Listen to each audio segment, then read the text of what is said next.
কিছুদিন আগে আমরা নিকো পার্কে গেছিলাম। নিকো পার্কে গিয়ে সারাদিন অনেক ঘোরাঘুরি করেছি, খাওয়া দাওয়া করেছি, অনেক মজা করেছি। তো আমরা যে গেছিলাম ওটা অনলাইনে টিকিট বুক করে গেছিলাম।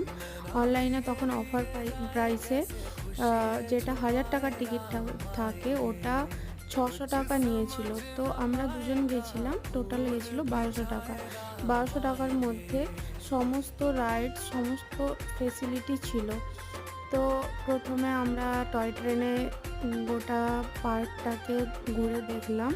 টয় ট্রেনে বসার মজাটাই আলাদা। এখান থেকে তোমরা গোটা পার্কটাকেই ঘুরে দেখতে পারবে, মানে সব কিছুটাই দেখতে পারবে। তারপর টয় ট্রেনে ঘোরার পরে আমরা চলে গেছিলাম বোটিংয়ে। বোটিংয়ে যাইনি। টয় ট্রেনে ঘোরার পরে আমরা ওই রোপওয়েতে গেছিলাম। আর